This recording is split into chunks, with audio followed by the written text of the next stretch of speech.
बास एथर है बापा फटोटा बैठक खाना यही कांथरे एमती टंगा था बेस मानव ना कौन कहूँ राजू।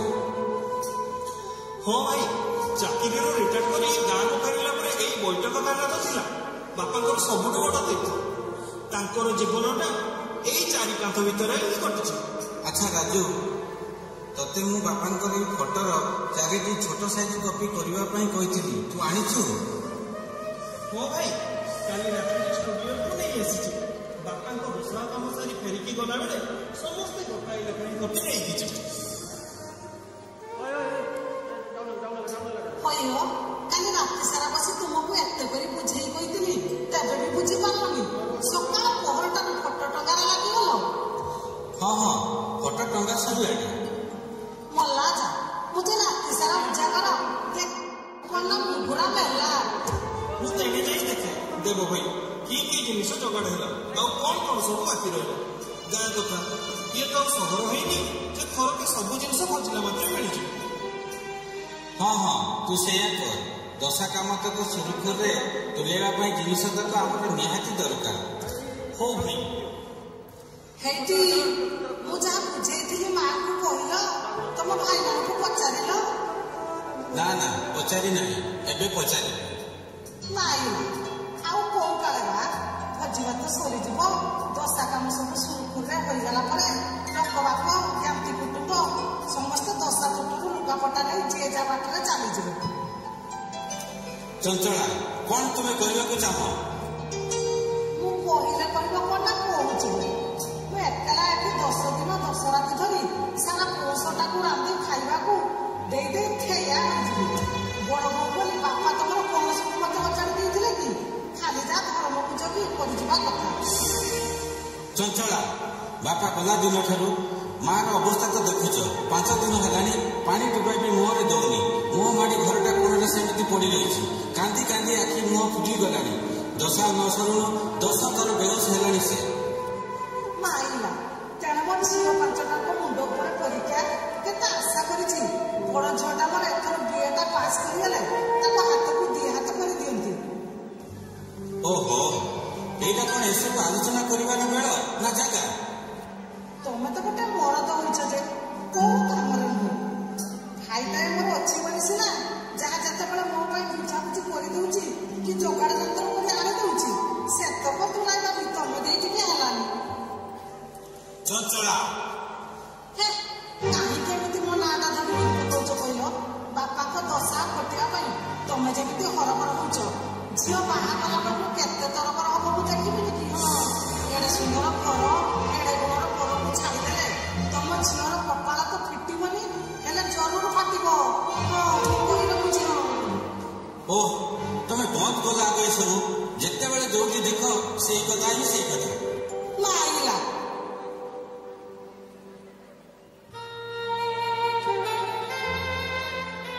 बुझिले देव भाई कुंडा कोड़ई बाल्टी मग चांदुआ दरी सब गड़ी कर रखिदे मुंडर गड़ाए बड़ बोझ गला आउ जा से पूजारीटा सौदा पाई करा भाई से किसी टंका दरकार नाइला ठाई को पाखरा टंका कहीं जहाँ आनी फेरिकी जावाई बाट खर्चा रखी कि नहीं के ठीक अच्छे मु मझिया भाई के कहूँ एने तो निहाती 70-80 हजार टंका दरकार। मो राजेन्द्र मु कौन कहूली कि भितर घरे माँ शोई आज सकाल पहरु तुम मझिया भाई आ सान भूणी पाखे बसी कौन गोटे सला सुतरा होती जीव जदि टी शुणी आसिले भारी भल हाँ कौन कहते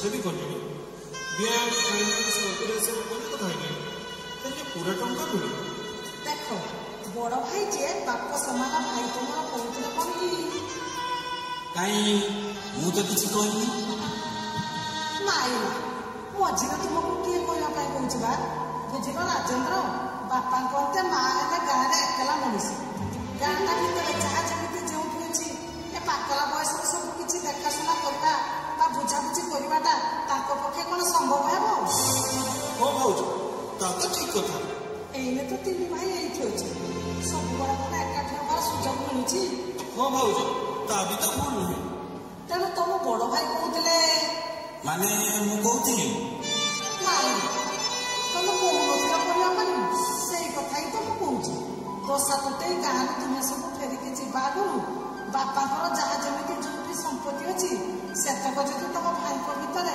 ମା ଥାଉ ଥାଉ ଭାଗବଣ୍ଟା ହୋଇଯାନ୍ତା ତାହେଲେ ପଛକୁ ଆଉ କିଛି ଝାମେଲା ରହନ୍ତାନି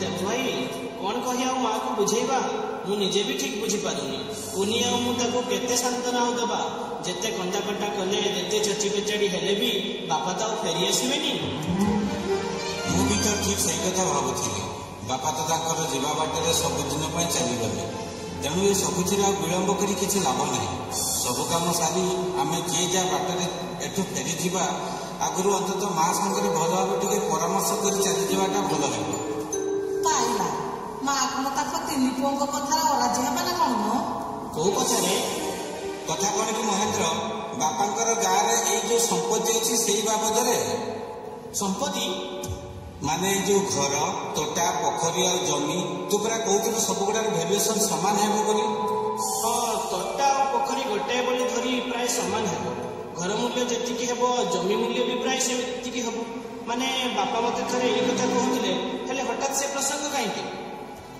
ନାଇଁ ତାମାନେ ତ ଜମାରୁ ଅସୁବିଧା ହବନି କଥା ଆଉ କାମ ଦିଟା ଯାକ ଏକାଥରକେ ଠୋଠା ଆଠେଇ ହୋଇ ଛିଡ଼ିଯିବ ମୁଁ କଥା ଟିକେ ଠିକ ଠଉରେଇ ପାରିଲିନି ଭାଉଜ ଆହେ ରାଜେନ୍ଦ୍ର ତୁମେ କହୁନ ନା ମାନେ ସେସବୁକୁ ଆମେ ତିନି ଭାଇ ଏବେଠୁ ବାଣ୍ଟି ନେବାଟା ନା କଣ କହୁଛ ଦେବ ଭାଇ ହଁ ହଁ କିଛି ବି ମନ୍ଦ ହୁଅନ୍ତାନି ମାଇଲା କାହିଁକି ବେଶ ଭଲ ହୁଅନ୍ତାନି ବୋଲି କହିପାରୁନ ହେଲେ ମାର ଏଇ ଅବସ୍ଥାରେ ସେଥିପାଇଁ ତ ଭାଇମାନେ ତମର କହୁଛନ୍ତି କେତେବେଳେ କଣ ଯେ ଘଟିବ ତା କିଏ ବା କହିପାରିବ ଓହୋ ଆଜିକାଲି ଦେଖୁନ ମହେନ୍ଦ୍ର ଭାଇ ବୋମା ଫୁଟେଇ ଗାଁ ମାନଙ୍କରେ କେମିତି ଡକାୟତି ହଉଛି ମା ଆମର ବୁଢୀ ଲୋକ ଏକଲା ମଣିଷ ବୁଝିଲ ମହେନ୍ଦ୍ର ଚକ ବଢିଲେ ବାର ହାତ ଆଜିଠୁ ସେସବୁ ଝାମଲା ତୁଟେଇ ନଦେଲେ ତୁମର ଏଇ ଯୋଉ ଭାଇ ନା ଛାଡ ଛାଡ ତାଙ୍କ କଥା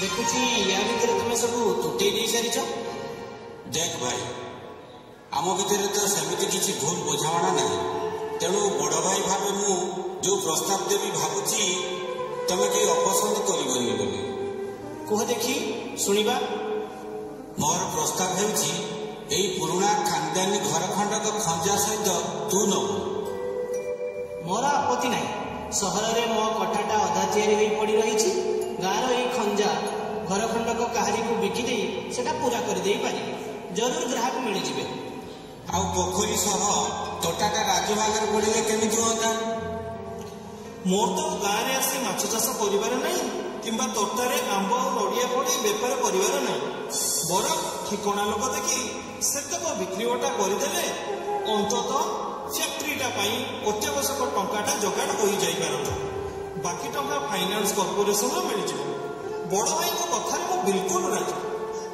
ବାକି ରହିଲା ଜମି ସେତକ ମୋ ଭାଗରେ ସହରରେ ରହି ଭାଇ ବୋଧେ ଗାଁର ଭାଗ ଚାଷ କରିବା ମତଲବରେ ଅଛନ୍ତି ନାଇଁ ପାଞ୍ଚଟା ଝିଅକୁ ଜନ୍ମ ଦେଇଛି ଖଣ୍ଡେ ଖଣ୍ଡେ ଜମି ବିକିଲେ ଗୋଟିଏ ଗୋଟିଏ ଝିଅ ଉଠିବ ଚଢା ଯୌତୁକ ନଦେଲେ ଆଜିକାଲି କଣ ଭଲ ଜ୍ୱାଇଁ ମିଳୁଛନ୍ତି ପଢା କପାଳ ଝିଅ ଗୁଡାକ ଟିକେ ସୁନ୍ଦର ହୋଇଥାନ୍ତେ ଗଲା ଗାଁରେ ରହିବାକୁ ଆମ ଭିତରୁ କେହି ଯେତେବେଳେ ରାଜି ନୁହନ୍ତି ସେତେବେଳେ ଏଠି ଏତେ ସବୁ ସମ୍ପତ୍ତି ରଖି ଲାଭ ବା କଣ ତେଣୁ ତମମାନଙ୍କ ଚିନ୍ତା ଆଉ ହିସାବ ସହ ମୁଁ ଏକମତ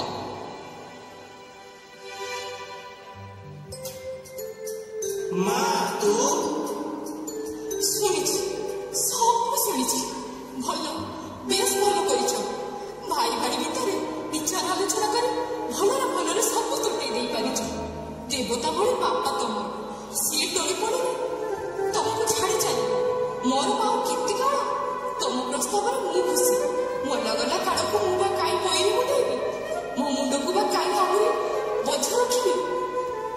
ମା କଥା କଣ କି ବାପା ଥିଲେ କଥା ଅଲଗା ଥିଲା। ଏଇନେ ତ ତୁ ଅଛୁ ଏକା ଏକା ତୁ କେତେ କଣ କରିବୁ ଯେ? ହେଲେ ଦେଖ କୁନି ବି ତ ଏ ଘରର ଝିଅ। ତମମାନଙ୍କର ଗୋଟିଏ ବୋଲି ଭଉଣୀ ସିଏ ବାହାସା ହୋଇ ପର ଘରକୁ ବୋଉ ହୋଇ ଚାଲି ଯାଇଛି ବୋଲି ତା ଭାଗଟିକୁ ଯେମିତି ବୁଡ଼େଇ ନ ଦିଅ। ମାଇଲା ମହେନ୍ଦ୍ର ତମେ କହୁନ କୁନି ବାହା ହେଇ ଗଲାବେଳେ ଜାଲି ଯୌତୁକରେ ହାତୀ ଚଟି ସବୁ ଦିଆଯାଇଛି। ଭାଇଙ୍କ ଭାଗରେ ପୁଣି ଭଉଣୀଙ୍କ ଭାଗ କାହିଁକି? ସତ କହିବାକୁ ଗଲେ ଭାଉଜ ଆଇନ ଅନୁଯାୟୀ ବାପାଙ୍କ ସମ୍ପତ୍ତି ଉପରେ ପୁଅ ସହ ଝିଅର ବି ଭାଗ ଅଛି। ତେଣୁ କୁନି ନିଶ୍ଚୟ ଭାଗ ପାଇବାର କଥା। ମୋର ବେଶୀ କିଛି ଦରକାର ନାହିଁ ଭାଇ। ମୁଁ ତ ଭାବିଛି ମାର ଗହଣା ତକ ଯାହା ନେବେ। ମାଇଲା ମୋ ଝିଅମାନେ ତାହେଲେ କଣ ତାଙ୍କ ବସେଇ ମାଙ୍କଠୁ କିଛି ବି ଗହଣା ପାଇବେନି? ସେ ବି ତ ଘରର ନାତୁଣୀ। ତାଙ୍କ ପାଇଁ ତ ଗୋଟିଏ କିଛି ଆଇନ ପଏଣ୍ଟ ବାହାର କରୁନ ଦେବ। ସବୁ ହେଲା ସମସ୍ତେ ସବୁ ପାଇବେ। ସମ୍ପତ୍ତିର ଭାଗ ବଣ୍ଟା ସରିବ। ସମସ୍ତେ ବି ସନ୍ତୁଷ୍ଟ ହେଲେ। ମୋର ଆଉ କଣ ଦରକାର? ତୁମମାନଙ୍କୁ ଖୁସିରେ ତ ମୋର ଖୁସି। ମା ଆଜି ହାତରୁ ସୁଖ କାଢିଛି ମଥାର ମୋ ସିନ୍ଦୁର ଲିଭିଛି। ଏଇନେ ତମେ ମାନେ ହିଁ ତ ମୋର ସାହା ଭରସା। ହେଲେ ମତେ ଖାଲି ଟିକିଏ ଜଣେଇ ଦିଅ ତମମାନଙ୍କର ଏଇ ଭାଗ ବଣ୍ଟାରେ ତମର ଏ ହୀନ କପାଡ଼ି ବୁଢ଼ୀ ମାଟା କାହା ଭାଗରେ ପଡ଼ିଛି? ମାଇଲା ଭାଗ ବଣ୍ଟାରେ ପୁଣି ମା ପୁଣି କା ଭାଗରେ କଣ? ମା ପୁଣି କା ଭାଗରେ କଣ? ମୁଁ ମା କଥା କିଛି ବୁଝିପାରିଲିନି। ଏ ତୁ କଣ କହୁଛୁ ମା? କୁହ କୁହ ମତେ। ମୁଁ ମୋ ଏ ପଡ଼ା ଜୀବନଟି ବାକି ତକ ଦିନ କାହା ପାଖରେ କାଟିବି? କିଏ ରଖିବ ମତେ?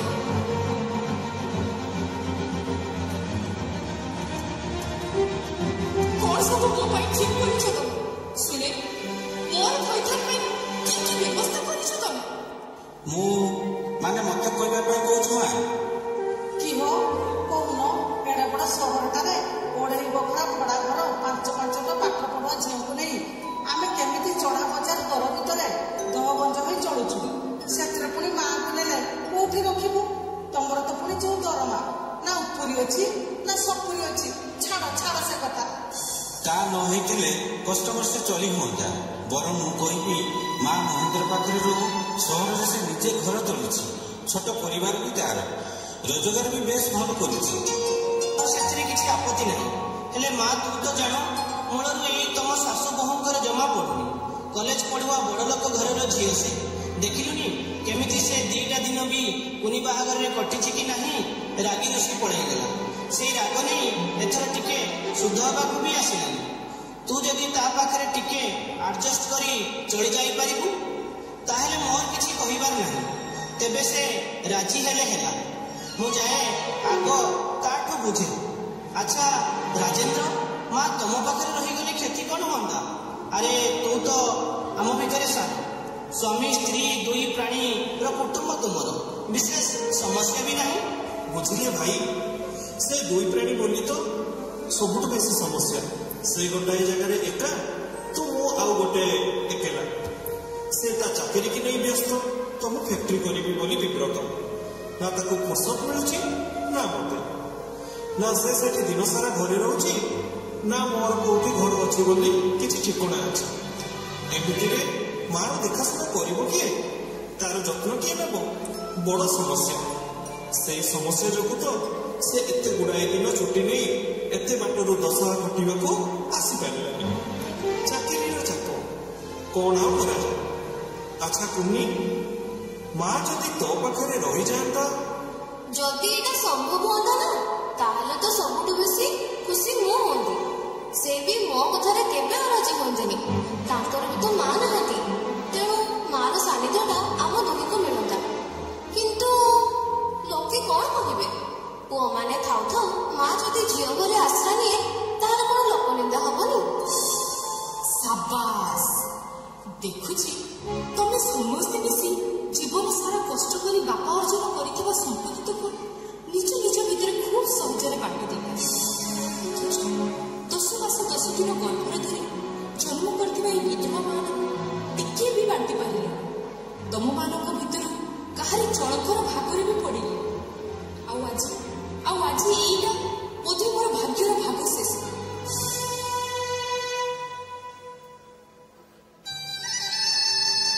क्षमा करेंगे भाउज कचेरी आसु आसु मत टिके डेरी होगला भाई जे एते जल्दी एमती चलीजे कहीं कौन के भाभी गाँ गाँ सारा कहारी मन में टिके बोली खुशी नहीं सबुरी मुहरे ताकरी चर्चा ताकरी प्रशंसा। हाँ आज बस सब भाविला बेलू बहुत डेरी हो गलानी। तमें एमती कहीं कौच भाउज भाई तो आमर मनीष थे देवता। हाँ हाँ देवता ସେଇଟା କହି ତ ଆମ ପାଇଁ ଶାନ୍ତନା ଓକିଲ ମଉସା ତାକୁ ହିଁ ତ ନେଇ ଆମ ଗର୍ବ କରିବାର ଅଛି। ନିଶ୍ଚୟ ନିଶ୍ଚୟ ତମେ ସମସ୍ତେ ଯେ ବଡ଼ ଭାଗ୍ୟବାନ। ବାପା ତମର ଯେମିତି ଦେବତା ମା ବି ସେମିତି ଲକ୍ଷ୍ମୀ ସାଆନ୍ତାଣୀ। ହଁ ମଉସା ମୁଁ ଏଇନେ ମହେନ୍ଦ୍ରକୁ ଆପଣଙ୍କ ପାଖକୁ ପଠେଇବି ବୋଲି ଭାବୁଥିଲି। ଅଥଚ ମୁଁ ଆସି ହାଜର ହୋଇଗଲି। ଦେଖିବ ତୁମର ଏଇ ଓକିଲ ମଉସା ବେଶୀ ଦିନ ବଞ୍ଚିବ। କଥା କ'ଣ କି ଏଇ ଗାଁରେ ଆପଣ ଯେତେବେଳେ ବାପାଙ୍କର ସବୁଠୁ ପୁରୁଣା ବନ୍ଧୁ ଭାଇ ତାଙ୍କ ସୁଖ ଦୁଃଖରେ ସାଥୀ ତେଣୁ ଆମେ ବାପାଙ୍କର ଏଇ ସମ୍ପତ୍ତି ବିଷୟରେ ଟିକେ ଆପଣଙ୍କ ସହ ପରାମର୍ଶ କରିବାକୁ ଚାହୁଁଥିଲୁ। ମୁଁ ବି ତ ଆଜି ତୁମ ବାପାଙ୍କ ସମ୍ପତ୍ତି କଥା ହିଁ କହିବାକୁ ଆସିଛି। ସତେ ନା କ'ଣ? ଆଚ୍ଛା ମଉସା ଆମ ତିନି ଭାଇଙ୍କ ଭିତରେ ଭାଗବଣ୍ଟାରେ ଆଇନଗତ ସେମିତି କିଛି ଅସୁବିଧା ହବନି ତ? ଭାଗବଣ୍ଟା ପାଇଁ ଆମ ଭିତରେ ଗୋଟିଏ ବୁଝାମଣା ଗୋଟିଏ ରାଜିନାମା ବି ହେଇସାରିଛି। ଭାଗବଣ୍ଟା କ'ଣ କହୁଛ ତୁମେ? ତା କେମିତି ଆଉ ସମ୍ଭବ? କାହିଁକି ସମ୍ଭବ ନୁହଁ ମଉସା? ବାପା ତମର ଯେ କେବେଠୁ ତାଙ୍କ ସ୍ୱ ଅର୍ଜିତ ସମ୍ପତ୍ତିକୁ ଏକା ତୁମ ମାଙ୍କ ନାଁରେ ୱିଲ୍ କରିଦେଇ ଯାଇଛନ୍ତି। ମାନେ ମାନେ ମାଙ୍କ ନାଁରେ ସମସ୍ତ ସମ୍ପତ୍ତି ରହି এই ୱିଲନାମାକୁ ମୁଁ ଆଜି ତୁମ ମାଙ୍କ ହାତରେ ଦେଇ ନିଜର କର୍ତ୍ତବ୍ୟ ସମ୍ପାଦନ କରିବି ବୋଲି ଆସିଛି। ସତ କହିବାକୁ ଗଲେ ବାପାଙ୍କ ଅନ୍ତେ ପୁଅ ବା ଝିଅର ନୁହେଁ ସମ୍ପତ୍ତି ଉପରେ ମାର ହିଁ ପ୍ରଥମ ଅଧିକାର। ସମ୍ପତ୍ତି ସବୁ ସମ୍ପତ୍ତି ମୋ ହାତରେ। ସମ୍ପତ୍ତି